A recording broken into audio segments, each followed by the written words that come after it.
जबलपुर नाम के गांव पर राजा विक्रम सिंह राज किया करते थे। राजा की एक ही राजकुमारी थी जिसका नाम चंद्रमुखी था। उस दिन चंद्रमुखी बहुत रो रही थी, बहुत चिल्ला रही थी। पिछले कुछ दिनों से इस रियासत में अजीबोगरीब घटनाएं हो रही थी। हर रात किसी न किसी नौजवान लड़की या फिर लड़के की मौत हो जाती थी। उस दिन चंद्रमुखी बुरी तरह से चिल्लाए जा रही थी। छोड़ो मुझे, खुदा के लिए मुझे छोड़ दो। पिताजी, देखें आप इन दासियों को, ये मुझे कैद खाने में लेकर जा रही हैं। पुत्री, यह मेरा ही फैसला है कि आपको कुछ दिनों के लिए सबसे अलग कैद खाने में बंद कर दिया जाए। ये कैसी बातें कर रहे हैं आप? पिताजी, मैं आपकी बेटी हूँ, आपकी राजकुमारी। आप मुझे कैद खाने में कैसे भेज सकते हैं? मैंने क्या पाप किया है? किस गलती की मुझे ये सजा दे रहे हैं? मैं तुम्हें अभी कुछ नहीं बता सकता मेरी बेटी। जैसा कह रहा हूं वैसा करो। खामोशी से इन दासियों के साथ कैद खाने में चली जाओ, वरना हमें तुम्हारे साथ जबरदस्ती करनी होगी। चंद्रमुखी बहुत ज्यादा रो रही थी। अब उसे एक कमरे में बंद कर दिया गया था। मेरे साथ ये क्या हो रहा है? मेरे अपने पिताजी मुझसे इतनी नफरत कैसे कर सकते हैं? मैंने ऐसा क्या पाप किया है जो उन्होंने मुझे इतनी सजा दी? इस कमरे में ना कोई खिड़की है, ना कोई रोशनदान। मैं यहाँ से बाहर भी नहीं जा सकती। बस ये एक दरवाजा है जिसे बाहर से बंद किया गया है। मैं यहाँ से बाहर कैसे जाऊंगी? दूसरी तरफ राजा अपने कमरे में बैठे रो रहे थे। उनके पास रानी और साधु बाबा दोनों थे। आप चिंता ना करें महाराज, सब कुछ ठीक हो जाएगा। भगवान ने चाहा तो राजकुमारी बिल्कुल ठीक हो जाएंगे। वह इस जादू से आजाद हो जाएंगे। आप बिल्कुल भी चिंता ना करें। क्या आपको विश्वास है साधु बाबा कि यह सब राजकुमारी ही कर रही है? आज रात आपको आपके इस सवाल का जवाब मिल जाएगा। जब तक राजकुमारी इस कैद खाने में बंद रहेंगी तो तब तक इस गांव में इस तरह पुरअसरार अंदाज में किसी की भी मौत नहीं होगी, क्योंकि इस कैद खाने के बाहर तो मैंने ऐसा सुरक्षा दायरा बना दिया है कि कोई भी आत्मा ना तो इसके अंदर जा सकती है, और अगर इसके अंदर कैद हो जाए तो ना ही वह वहां से बाहर आ सकती है।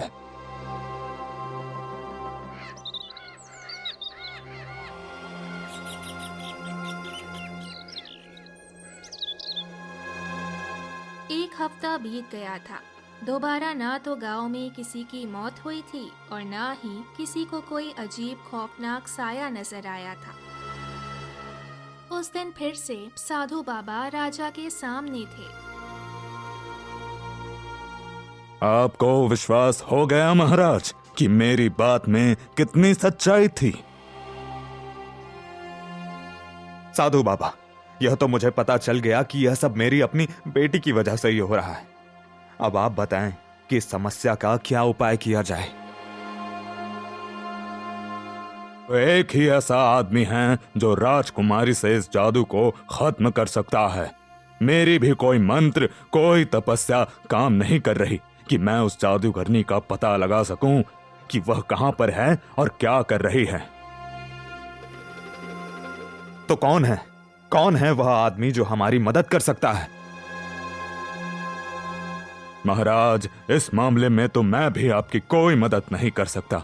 बस इतना आपको बता सकता हूं कि चंद दिनों में वह आदमी खुद यहां पर आ जाएगा और आपको पता चल जाएगा कि कौन है वह जो राजकुमारी को बचा सकता है।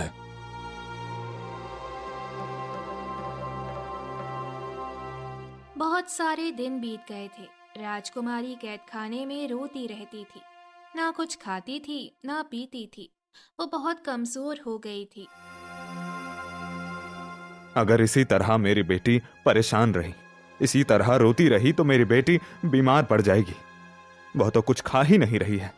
रानी, आप इसे समझाएं। आज मैं अपनी बेटी के पास गई थी। कितनी देर तक मैं राजकुमारी को समझाती रही। राजकुमारी ये बात मानने को तैयार ही नहीं है कि वो किसी की जान ले सकती है। यह सब राजकुमारी खुद नहीं कर रही, कोई और है जो राजकुमारी से यह सब करवा रहा है। राजकुमारी उसके वश में चली जाती हैं और राजकुमारी को भी पता नहीं चलता कि वह क्या कर रही हैं। बस अब इंतजार है तो उस दिन का जब वह आदमी हमारे पास आएगा जो राजकुमारी को इस सारी मुश्किल से मुक्ति दिलाएगा।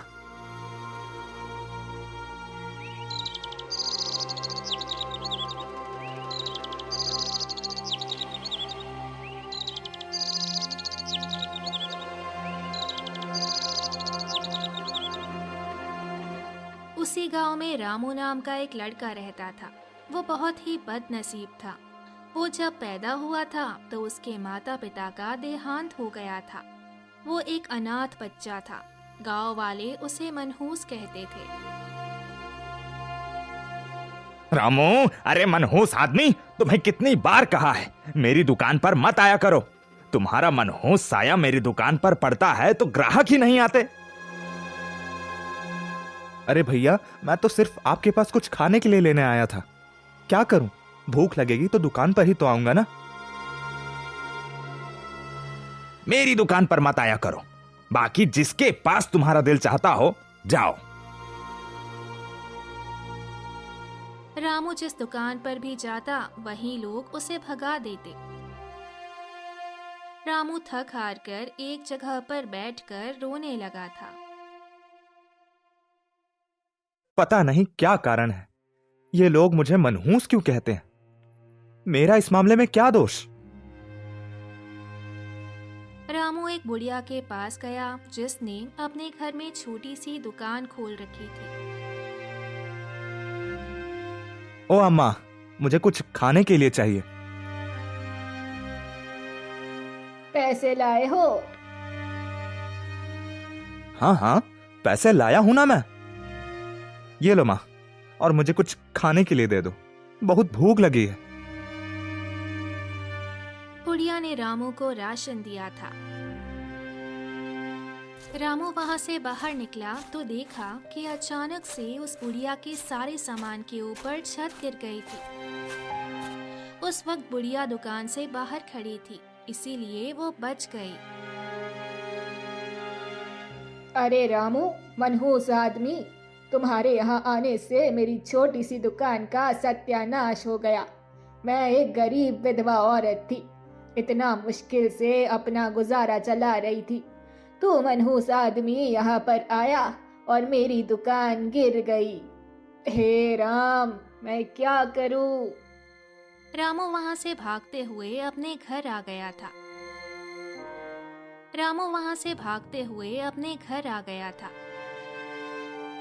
शाम को रामू के दरवाजे पर दस्तक होने लगी। दरवाजा खोला तो गांव के लोग खड़े थे। रामू, तुम अब अपना बंदोबस्त कर लो, यहाँ से चले जाओ। तुम्हारी नहोसियत का साया हम लोगों पर पड़ चुका है। क्या बात कर रहे हैं आप लोग? मैंने क्या किया है अब? अरे, तुमने जिस जिसके घर में लकड़ियां काट कर दी, उनके घर में कोई ना कोई नुकसान हो गया। रामू एक लकड़हारा था, लकड़ियां बेचकर ही अपना गुजारा करता था। इसके अलावा वो और कोई काम नहीं कर सकता था और ना ही लोग उसे कोई और काम देते थे। अब मेरे लकड़ियां बेचने से आप लोगों का क्या नुकसान हुआ है? अरे, किसी के घर में आग लग गई, किसी के घर में उन लकड़ियों से सांप निकल कर आया जिसने घर वालों को ही डस लिया, और तो और किसी के घर की छत गिर गई। और यह सब तुम्हारी नहुसियत के कारण हुआ है। तुम अब इस गांव में नहीं रह सकते। आप लोगों के साथ जो कुछ भी हुआ है वह आपके नसीब में लिखा गया था। इस सब में मेरा कोई कसूर नहीं है, और यह मेरा घर है। मैं अपना घर छोड़कर कहीं नहीं जाऊंगा। गांव के लोगों ने रामू का सारा सामान उठाकर बाहर फेंक दिया था। तुम्हारी वजह से यहाँ पर बारिश नहीं हो रही है। हम लोग गर्मी से मर रहे हैं। तुम यहां से दफा हो जाओ ताकि यहां पर बारिश हो और हम लोग सुखी होकर अपना जीवन बिता सकें। वो सब लोग रामू को मारते हुए गांव से निकाल चुके थे। रामू रोते हुए एक जंगल में आ गया था। हे राम, मैं क्या करूं? गांव वालों पर जो कोई भी मुश्किल आती है वह उसका सारा इल्जाम मुझे दे देते हैं कि ये सब मेरी वजह से हो रहा है। हे राम, तुम ही बताओ मैं क्या करूं? उस रात रामू भूखा ही उस जंगल में सो गया था। तब उसने एक सपने में राजकुमारी को देखा। मुझे बचा लो रामू, एक तुम ही हो जो मुझे मुक्ति दिला सकते हो, मुझे बचा लो। यह कैसा सपना था? मैंने राजकुमारी को देखा जो एक गुफा में कैद है और वो मुझे अपने आप को बचाने के लिए आवाजें दे रही हैं। नहीं नहीं, यह सिर्फ अपना वहम था। ऐसा कैसे हो सकता है? पूरी रात रामू जागता रहा था।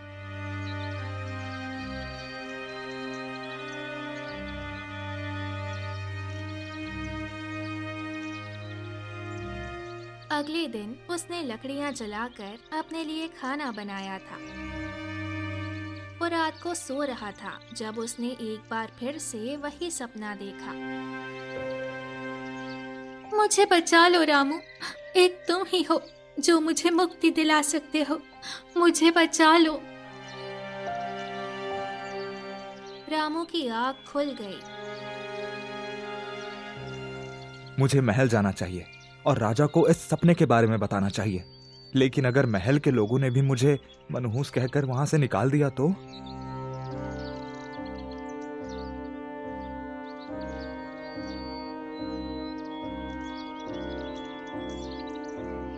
रामू को तो महल के आसपास भी घूमने की इजाजत नहीं थी, मगर अब जो उसने सपना देखा था वो खुद को रोक नहीं पा रहा था। वो महल के दरवाजे पर सुबह होते ही पहुंच गया। अरे मनहूस, तुम यहाँ पर क्यों आए हो?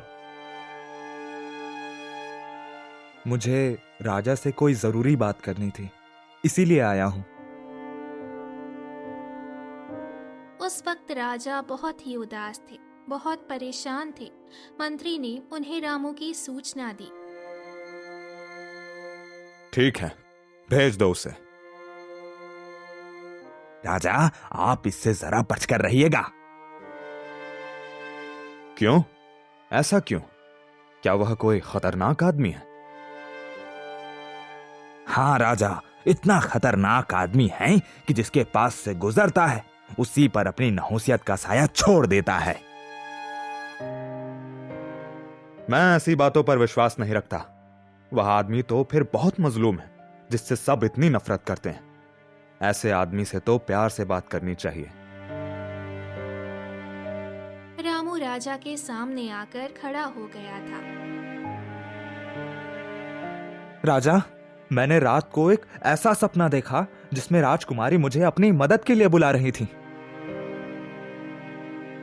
अरे, जो यह आदमी बात कर रहा है वो तो मुझे कुछ दिन पहले साधु बाबा ने कही थी कि वह आदमी खुद मेरे पास चल कर आएगा और मुझे पता चल जाएगा कि वही है जो राजकुमारी की मदद कर सकता है।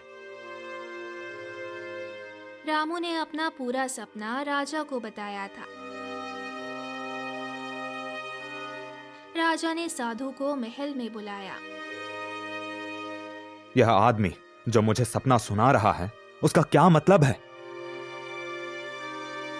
अरे महाराज, इसका तो साफ साफ यही मतलब है कि यही वह आदमी है जो राजकुमारी को बचा सकता है। मगर सब लोग तो इसे मनहूस, बेवकूफ, पागल, पता नहीं क्या क्या कहते हैं। तो यह काम जो कोई और नहीं कर सकता, तो यह काम रामू कैसे कर सकता है? जिस इंसान को सब लोग कमतर समझते हैं, उससे नफरत करते हैं, कभी कभी वही इंसान इतना बड़ा काम कर देता है कि देखने वाले दंग रह जाते हैं। शायद ऊपर वाले ने रामू से यही बड़ा काम लेकर उसे इज्जत देनी हो। आप ठीक कह रहे हैं, किसी को भी कमतर नहीं समझना चाहिए।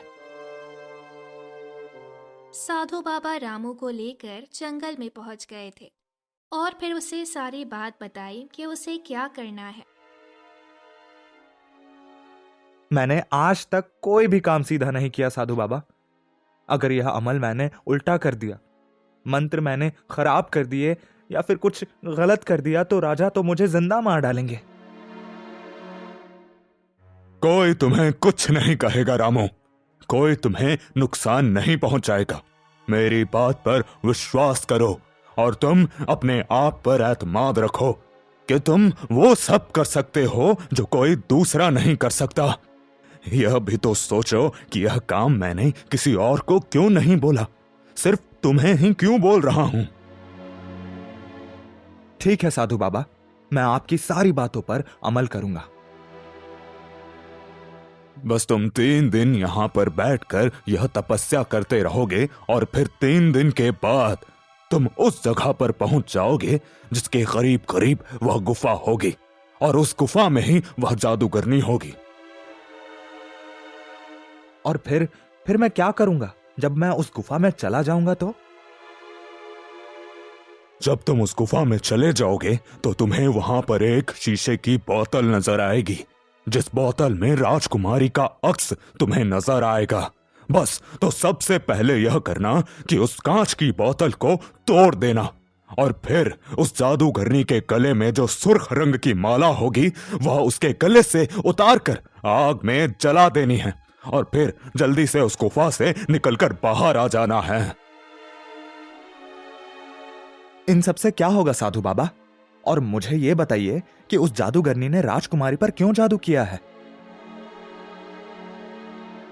इससे यह होगा कि जो जादूगरनी ने राजकुमारी पर जादू किया हुआ है वह फौरन जादू टूट जाएगा और जादूगरनी की भी उस माला में ही जान है।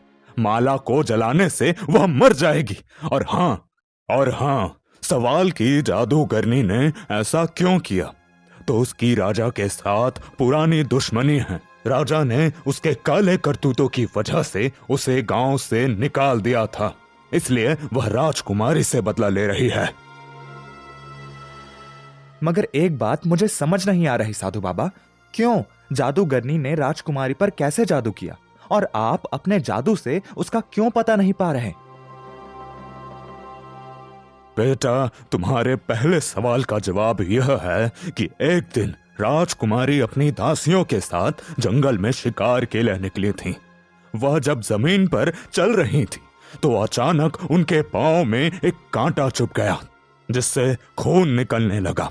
तो वह कांटा जादूगरनी ने ले लिया और उस खून से उसने जादू किया, जिसकी मदद से राजकुमारी को उसने वश में ले लिया। उसका जब भी जी चाहता तो वह आधी रात को राजकुमारी पर अपना जादू करके उनसे कत्ल करवाती थी। वह जादूगरनी तो फिर बहुत खतरनाक होगी, होशियार भी बहुत होगी। मुझे बहुत सावधान रहकर यह सब काम करना होगा। हाँ, तुम्हें बहुत सावधान रहना होगा। तुम्हारे दूसरे सवाल का जवाब यह है कि यह तो मैं खुद भी नहीं जानता कि मेरा जादू क्यों काम नहीं कर रहा है। मैं क्यों जादूगरनी के बारे में जान नहीं पा रहा। शायद उसने अपने जादू से अपने आसपास एक ऐसा घेरा बनाया हुआ है कि कोई भी उस जादू के घेरे को काट नहीं सकता। तो फिर मैं वहां कैसे पहुंच सकूंगा? मुझे यह समझ नहीं आ रहा। इतनी होशियार जादूगरनी मुझसे कैसे मार खा सकती है? बेटा, तुम लड़ने से पहले ही अपनी हार के बारे में मत सोचो। तुम ज्यादातर अपनी कामयाबी पर विश्वास करो कि ऊपर वाला तुम्हें कामयाबी देगा। और अब तुम अपना वक्त बिल्कुल जाया मत करो, तुम अपना अमल शुरू करो। 3 दिन तक रामू ने कठोर अभ्यास किया था और फिर तीसरे दिन साधु बाबा ने उसे कहा कि अपनी आंखें बंद करके ये मंत्र पढ़ो और अपने मन में तसव्वुर करो कि तुम गुफा के आसपास पहुंचने वाले हो। रामू ने आंखें बंद करके ऐसा ही तसव्वुर किया। वो हवाओं में उड़ने लगा था। अरे, मुझे तो ऐसा लग रहा है जैसे मैं हवाओं में उड़ता जा रहा हूं। लगता है जो मैंने अपनी कोशिश की थी उसमें मुझे सफलता मिल गई है और अब मैं वहां पहुंचने वाला हूं जहां पर जादूगरनी रहती है। रामू के पांव जमीन से टकराए तो अचानक से उसने अपनी आंखें खोल दी। अरे, यहां पर तो दूर दूर तक रेत और रेगिस्तान है। तो क्या वह गुफा यहीं पर होगी? मुझे गुफा को तलाश करना चाहिए। आज पूरा 19वीं रात है और आज ही मुझे उसका काम तमाम करना होगा। रामू ने अपने लिबास में जरूरत का सामान छुपा रखा था जिससे वो आग भी जला सकता था, और एक जादुई खंजर भी उसके पास था जो उसने अपनी सुरक्षा के लिए रखा था। मुझे साधु बाबा ने कहा था कि मुझे सबसे पहले उत्तर की दिशा में जाना चाहिए। हो सकता है कि इस रास्ते पर चलने पर मुझे सफलता मिल जाए। अब रामू उत्तर की दिशा में चलने लगा था। उसे दूर से गुफा नजर आई। लगता है यही वह गुफा है। अब मुझे बहुत सावधान रहना होगा। इस जादूगरनी के भूत तो यहाँ आसपास ही होंगे जो मुझ पर नजर रखे हुए होंगे। जब रामू उस गुफा के करीब पहुंचा तो जादूगरनी ने अपनी आंखें खोल दी। अरे, ये अपने गांव का सबसे बेवकूफ आदमी मेरे पास क्यों आ रहा है? सब कहते हैं कि ये मनहूस है। लगता है अपनी नहूसियत का साया मुझ पर डालने के लिए आ रहा है। मगर मैं तो जादूगरनी हूँ, मुझ पर इसकी नहूसियत का साया कैसे पड़ सकता है? आने दो इसे, आज मैं इसे खूब अच्छा सबक सिखाती हूँ। जब रामू गुफा के अंदर आया तो सबसे पहली नजर उसकी जादूगरनी पर पड़ी थी। उसके साथ ही एक छोटी सी बोतल थी जिसमें राजकुमारी का अक्स नजर आ रहा था। मैं बिल्कुल सही जगह पर पहुंचा हूं। अब मुझे एहतियात से काम लेना होगा। इस जादूगरनी को कुछ शक नहीं होने देना। रामू चलते हुए उसके पास आकर खड़ा हो गया था। आप कौन हैं? और आप इस वीरान जगह पर इस गुफा में क्या कर रही हैं? तुम क्यों आए हो यहाँ पर रामू? अपनी बात बताओ। अरे, आप तो मेरा नाम भी जानती हैं। अभी तो मैंने आपको अपना पहचान तक नहीं बताया। मैं ये भी जानती हूँ कि तुम दुनिया में सबसे ज्यादा बेवकूफ हो। गांव वाले तुम्हें बेवकूफ और मनहूस कहते हैं और तुम्हें उन्होंने अपने गांव से निकाल दिया है। रामू जोर जोर से रोने लगा था। रामू को रोता देखकर जादूगरनी मुंह बनाने लगी थी। क्या है रामू? अब यहाँ बैठकर रो रो कर तुम अपनी नसूहियत फैला रहे हो। मैं अपनी जिंदगी से बहुत तंग हूँ। मुझे मेरे गांव वालों ने मेरे घर से निकाल दिया। कोई मुझे पसंद नहीं करता। सब लोग मुझसे नफरत करते हैं। तो तुम क्या चाहते हो? सब लोग तुमसे मोहब्बत करें या तो तुम सब लोगों से इंतकाम लेना चाहते हो? मैं उन सब लोगों से इंतकाम लेना चाहता हूँ। मैं चाहता हूँ इन सबको मार दूं। जो काम मैं इस राजकुमारी से करवा रही थी, अगर वही काम इस लड़के से करवा लूं तो? अरे वाह, आज तो मुझे बैठे बिठाए इतना बड़ा फायदा मिलने जा रहा है जिसकी मुझे उम्मीद भी नहीं थी। इस आदमी के दिल में तो इंतकाम की आग भी जल रही है। ये तो और भी अच्छी बात है। आप मेरी मदद कर सकती हैं? आप मुझे बहुत पहुंची हुई लग रही हैं। आप अगर बिन कहे मेरा नाम जान सकती हैं, मेरे बारे में जान सकती हैं, तो फिर आप मेरी मदद भी कर सकती हैं। हाँ हाँ, मैं तुम्हारी मदद कर सकती हूँ। मैं तुम्हें इतना शक्तिशाली बना दूंगी कि तुम अपने पूरे गांव के लोगों से इंतकाम ले सकोगे, सबकी जान ले लोगे। अच्छा, अगर ऐसा है तो मैं हमेशा आपका गुलाम बनकर रहूंगा। बस ठीक है, अब तुम अपनी आंखें बंद करके मेरे सामने बैठ जाओ और जैसा जैसा मैं कहती जाती हूँ वैसा करो। अब वो जादूगरनी आंखें बंद करके ऊंचे ऊंचे मंत्र पढ़ने लगी थी। जादूगरनी जानती थी कि ये आदमी बहुत बेवकूफ है और ये उसे नुकसान नहीं पहुंचा सकेगा, मगर वो क्या जानती थी कि वो अपनी बेखबरी में मारी जाने वाली है। दुश्मन को कभी भी कमतर नहीं समझना चाहिए और ये गलती वो कर गई थी। रामू ने जल्दी से अपना आग जलाने वाला सामान बाहर निकाला। एक हाथ में उस बोतल को पकड़ा और दूसरे हाथ में जादूगरनी के गले से वो सुर्ख रंग की माला निकाली।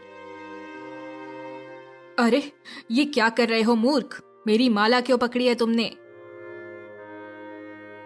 तभी रामू ने वो बोतल जोर से जमीन पर मारी और अपने माचिस से उस माला को आग लगा दी। हाय, ये क्या कर दिया तूने? मैं अपनी बेखबरी में मारी गई। मैंने इस बेवकूफ आदमी पर विश्वास किया। मैं सोच भी नहीं सकती थी कि ये बेवकूफ आदमी ऐसी हरकत भी कर सकता है। यह तो मैंने भी कभी नहीं सोचा था कि मैं इतना बड़ा काम कर सकता हूं। सब लोगों ने मुझे बेवकूफ और मनहूस कह कहकर मुझे यही एहसास दिलाया था कि मैं कुछ अच्छा नहीं कर सकता, और अब मुझे विश्वास आया है कि मैं ना तो बेवकूफ हूं और ना ही मनहूस। मैं वह काम कर सकता हूं जो कोई और नहीं कर सकता। रामू जल्दी से भागते हुए उस गुफा से बाहर निकला था और वो गुफा नष्ट हो गई थी। अब मैं जल्दी से वह मंत्र पढ़कर वापस उसी जगह पहुंच जाता हूं। रामू ने मंत्र पढ़ा और वापस उसी जंगल में आ गया जहाँ पर साधु बाबा खड़े थे। मैंने कहा था ना रामू, तुम वह काम कर सकोगे जो कोई दूसरा नहीं कर पाया। मैं, जिसने इतने सालों तक तपस्या की है, जिसके पास इतनी शक्तियां हैं, यह काम मैं भी ना कर सका रामू। ऊपर वाले ने तुमसे कर दिखाया। अब तुम खुद को किसी से कमतर नहीं समझना। मुझे विश्वास हो गया साधु बाबा कि मैं किसी से भी कमतर नहीं हूं। साधु बाबा रामू को लेकर महल में चले गए थे। राजा ने रामू को गले से लगा लिया और फिर राजा ने रामू का विवाह अपनी राजकुमारी से कर दिया था। राजकुमारी भी खुश थी कि अब उसे दोबारा से आजादी मिल गई थी, और इसका जो रहस्य था उससे गांव के सभी लोग हैरान थे कि इस बेवकूफ और मनहूस रामू को ये सब कैसे मिल गया। तो दोस्तों, कैसी लगी आपको ये कहानी? हमें कमेंट के जरिए जरूर बताएं, और साथ ही ऐसी और मजेदार कहानी के लिए चैनल को सब्सक्राइब करें। धन्यवाद।